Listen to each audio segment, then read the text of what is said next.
መድፈኞቹ አርሰናሎች ተጠባቂውን ዝውውር ለማከናወን አንድ እርምጃ መራመዳቸው ታውቋል። አርሰናል በቀጥታ ከኒውካስል ጋር ግንኙነት ጀምረዋል።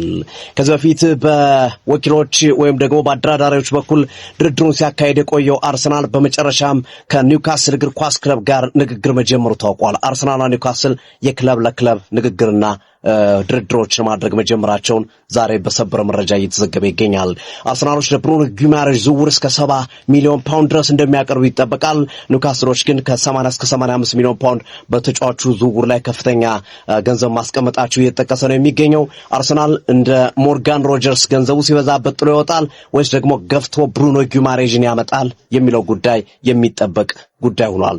አሁን አዲሱና መልካሙ ዜና ግን ለአርሰናል ደጋፊዎች በደላሎች ሲዘወር የነበረው ዝውውር በቀጥታ በሁለቱ ክለቦች መካከል መከናወን ጅሯል። አሁን ቁርጡ የሚታወቅ ይሆናል። በሚቀጥሉ ቀናቶች በአጭር ቀናት ውስጥ የብሩኖ ጊማሬሽ ጉዳይ ቁርጡ ይታወቃል። ወይ አርሰናል ያስፈርመዋል ወይ ከዝውውሩ ይወጣል ገንዘብ በዝቶብኛል ብሎ ምን ማድረግ አለበት ብላችሁ ታስባላችሁ? አርሰናል የጠየቀውን ገንዘብ ከፍሎ ተጫዋቹን ያምጣው ወይስ ደግሞ 85 ሚሊዮን ፓውንድ ለ28 ዓመት ተጫዋች ውድ ነው ትላላችሁ? ሐሳብ ስጡ።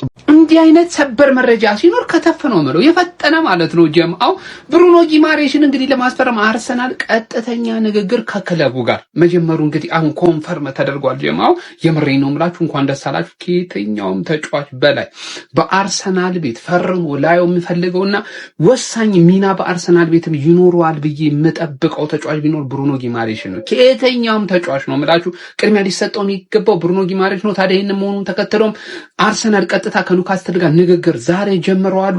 እንግዲህ እስከ 70 ባለው ይሄ ተጫዋች ለዝውውር ሊቀርብ እንደሚችል ነው እየተገለጸ የሚገኘው። ይሄ በጣም አስደሳች መረጃ ነው። ደግሞ በተለይ ደግሞ ቀጣይ ዓመት መሀል ሜዳችን ላይ ዴክላን ራይስ እንደምታውቁት በጣም ረፍት ያስፈልገዋል፣ ቀዶ ጥገናም ሊኖረው ይችላል የሚሉ መረጃዎች ስላሉ ይሄ ልጅን የፈለግነው ሜዳ ላይ ማጫወት እንችላለን። ገብቷል። ዲፌንሲቭ ሚድፊልደር የሚሆን 8 ቁጥር ላይ የሚሆን ያሰኘን ቦታ ላይ ልናጫውተው የምንችለው ስለሆነ አርሰናል ቀጥተኛ ንግግር ማድረግ መጀመሩ በጣም አስደሳች ነው። እንደሚፈርም ጥርጥር የለኝም። ጀምአው ምን ተሰማችሁ? ሐሳብ አስተያየታችሁን አካፍ።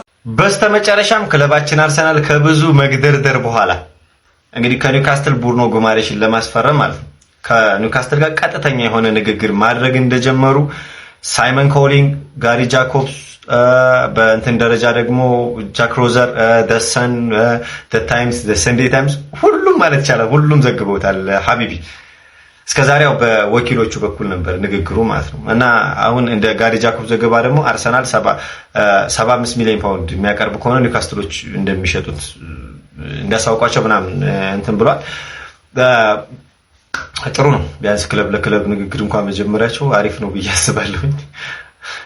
እስኪ ሐሳባችሁን ኮሜንት ላይ ያስቀምጡልኝ። እኔ የመጨረሻ አዛ ነው እያደረገኛል የዝውውር መስኮት ወገን። ይሄን ግን ካላስፈረሙ እኔ እንጃ። ክሪስቶስ ዞሊስ መቼ ሕክምና ምርመራ ያደርጋል? መቼስ ነው በአርሰናል ቤት የሚተዋወቀው? መቼ ነው የመጀመሪያ ጨዋታውንስ የሚያደርገው በአርሰናል ቤት? እነዚህ መረጃዎችን ይዤልካች ብያለሁኝ። እንግዲህ አኮርዲንግ ቱ ዲሚትሪስ ማናኮስ ይሄን ኤክስክሉሲቭ ብሎ መረጃውን ይዞት የወጣው ግሪካዊ ጋዜጠኛ ማለት ነውና ዛሬ ማክሰኞ ላይክ ወደ ለንደን ይበርና የሕክምና ምርመራውን ያደርጋል። ሲቀጥል በአርሰናል ቤት የሚተዋወቀው ደግሞ እንግዲህ ላይክ ሁሉም ነገር በስኬጁል የሚያልቅ ከሆነ ነገ ሮብ በአርሰናል ቤት ይተዋወቃል። ሲቀጥል ደግሞ የመጀመሪያ ጨዋታውን ኦገስት 1 ከጂሮና ጋር በሶባሃ ሪያሊቲ ሴንተር እዛ ጨዋታ ላይ የመገኘት እድል አለው ብሏል። ሐሳባችሁን ኮሜንት ላይ አስቀምጡልኝ። ሌላ ዝውውር ቢጨምሩልን ፒስ ነበር። ጀለስንም እንግዲህ እኔ እስከማያት ጓጉቻለሁና ይሄን ይመስላል። አዲስ ነገር ሲኖር ከችላለሁ። ይመቻችሁ። ደስ የሚል መረጃ ተሰምቷል። ጁሪያን ቲምበር እና ቤንጃሚን ዋይትን በተመለከተ ሀቢቢ እንግዲህ ቶም ካርተን ሚዲያ ማለት ነው ለክለባችን ቅርብ የሆነው መረጃ ምንጭ ከአርሰናል ከውስጥ ሰዎች አገኘሁት እንደሚለው ማለት ነውና ቲምበርም ሆነ ቤን ዋይት ምንም አይነት ቀዶ ጥገና እንደማያስፈልጋቸው በዚህ ክረምት በቂ የሪከቨሪ ማድረጊያ ጊዜ እንዳገኙና አሁን ሙሉ ለሙሉ ከጉዳት ነፃ እንዲሆኑና ምንም አይነት ቀዶ ጥገና እንደማያስፈልጋቸውና አሁን ምንድነው ጁላይ 1 አሁን ኔክስት መንዝ የሚመጣው መዋል ለአርሰናል ከጂሮና ጋር ለሚያደርገው ጨዋታ ሬዲ እንደሆኑ ተዘግቧል። በጣም ፖዚቲቭ ነገር ነው። ቤን ዋይት ይለቃል የሚል መረጃ ነበር። አይ ዶንት ቲንክ ሶ አይመስለኝም። ለምን መሰላችሁ? የእንትናም ጉዳት ስላለ የሳሊባ ጉዳት ስላለ እዛ ቦታ ላይ የመሞከር ይኖረዋል ብዬ አስባለሁ። ብቻ ፋይን መሆናቸው ሸጋ ነው። ዛሬ እንደምታዩት ትሬኒንግ ላይ ተመልሰዋል። አንድ እንግሊዝ ክለብ የብሩኖ ጊማሬሽን ዝውውር ለመጥለፍ ከወኪሎቹ ጋር ንግግር እንዳደረገ ቤን ጃኮብ ዘግቧል። ማን እንደሆነ ክለቡ መጨረሻ ላይ ነግራቸዋል። እስኪ እናንተ ግምታችሁን አስቀምጡልኝ። ማን ይሆናል? እርግጠኛ ታውቁታላችሁ። እና እስኪ እንግዲህ ስለ ዝውውሩ ሁኔታ መረጃዎች ወጥተዋል ልንገራችሁ። እንግዲህ ጧት ላይ ነው ክለብ ለክለብ ንግግር እንዳደረጉ ቤን ጃኮብስም ሁሉም ሳይመን ኮሊንግና ትላልቅ የዜና ምንጮች ዘግበዋል። ከዛ በኋላ እንግዲህ በወጡ መረጃዎች አሁን ኤፍሲ አምደኖች እንዳሉት ማለት ነው ለክለባችን ቅርብ ናቸውና አንድሬ ቤርታ የለበትም ገልሸሽ ተደርጎ ጆሽ ክሬንኬ ከአረቦቹ ጋር ላይክ ባለሀብት ከባለሀብት ጋር ነው ንግግር እየተደረገ ያለው ብለዋል ኤፍሲ አምደኖች። ሲቀጥል አሌክስ ክሮክ አሁን ቶክ ስፖርት ላይ ያለ ነበርና ከውስጥ ሰዎች እንደሰማሁት መረጃ ዝውውሩ መጨረሻ ላይ ከ75 እስከ 80 የሚያልቅ ይሆናል ነገር ነው ወቅቶች በዛ ማርጂን ነው የሚያልቀው የሚል መረጃ እንትን ብሏል። እንግዲህ ዝውውሩን ለመጥለፍ የሞከረው ክለብ ማን ነው የሚለው ደግሞ በጣም ቸልሲ ቸላ ወንድም ጥላ ነው እንግዲህ ወኪሎቹን አናግረዋል። ላይክ ይሄኛው እንኳን ለዛ የሚቀርብ አይደለም ለመጥለፍ የሚደርስ አይደለም። ግን የልጁን ወኪሎች እንዳናገሩና ስለ ሁኔታው እንደጠየቁ ዘገባዎች ወጥተዋል። ወገንታት እኔ አሁን አይጠልፉትም ምናምን የሚል ወሬ እዚህ አልቀድም ድጋሚ እንትን አለም ሀቢብ ግን ሞስት ፕሮባቢሊቲ ወደ አርሰናል እንትን እንዳለ ማንበብ ትችላላችሁ እዚህም ላይ ማለት ነውና ብቻ ጃይበቱ ይሄን ይመስላል።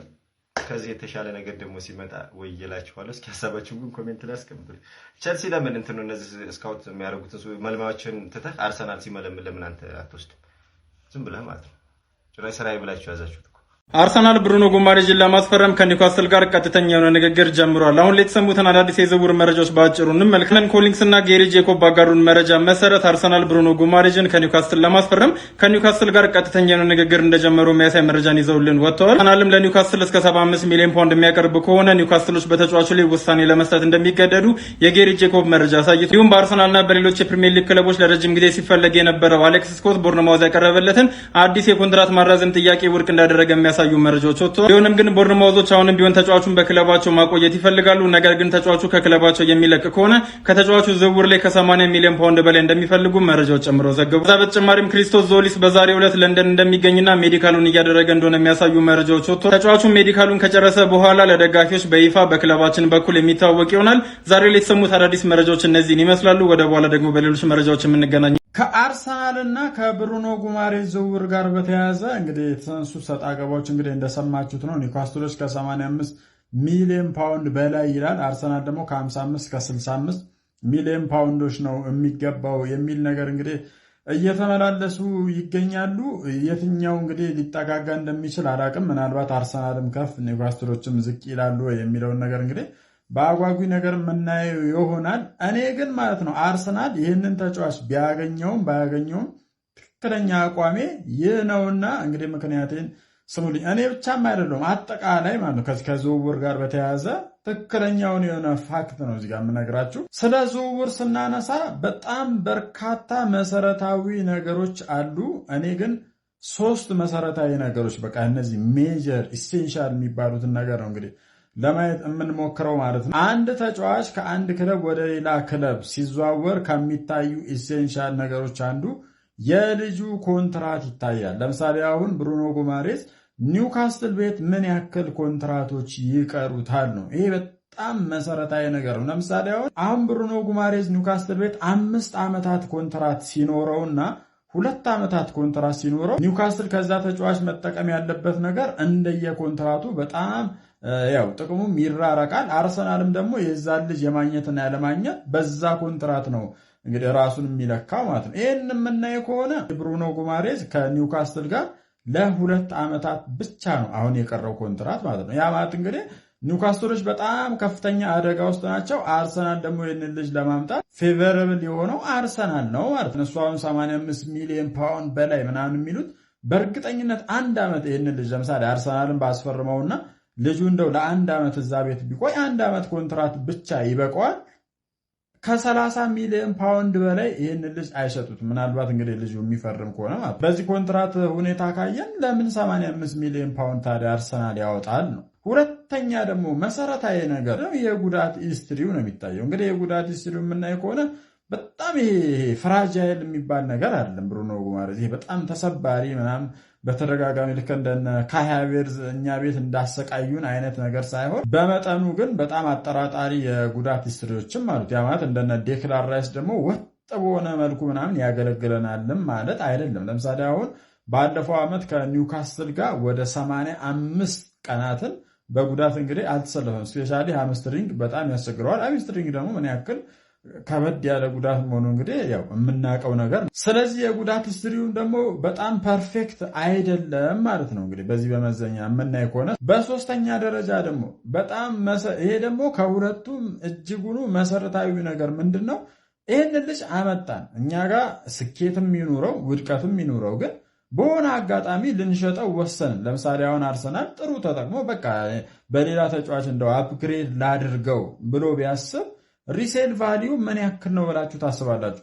ዲሴምበር ላይ 29 ዓመት ይሞላዋል ይሄ ልጅ ማለት ነው። አርሰናል ከዚህ ልጅ በጥራት ያውም እንጃ እርግጠኛ መሆን አይቻልም፣ እሱንም ግን በጥራት 3 ዓመት ከዚህ ልጅ እንግዲህ አገልግሎትን ቢያገኝ ስንት ዓመቱ ይሆነዋል? 31 ዓመትና ከዛ በላይ እንግዲህ ያስቆጥራል ማለት ነው። ማን ነው አንተን እንግዲህ በ30 ራሱ የሚገዛ የአንድን የ32 ዓመት ተጫዋች ለምን ምርጥ አይሆንም ማለት ነው። ስለዚህ ሪሴል ቫሊዩ በጣም የወረደ ነው ማለት ነው። በቃ ዲፐርሴት ያደረገ ተጫዋች ነው ማለት ነው። እንግዲህ እኛ ቤት ቢቆይ እነዚህን 3 መመዘኛ ካያችሁ እንዴት ነው 85 ማለት ኦልሞስት እንግዲህ ወደ 100 የሚጠጋ ዩሮ ማለት ነው 2 ዓመት ኮንትራት ለቀረው ተጫዋች። ስለዚህ በተጋነነ ዋጋ ምክንያት ከሆነ አርሰናል ይህንን ልጅ የሚያጣው ከሆነ እኔ ከአርሰናል ጎን ነኝ አሁንም። ምክንያቱም መዘረፍ የለበትም። በጣም ፕሩቭን የሆነ ተጫዋች በፕሪሚየር ሊጉ ደግሞ የተጨበጨበለትም ተጫዋች እንደመሆኑ እንደገና ዴክላን ራይስም ሁኔታ እንግዲህ ከግምት ውስጥ ገብቶ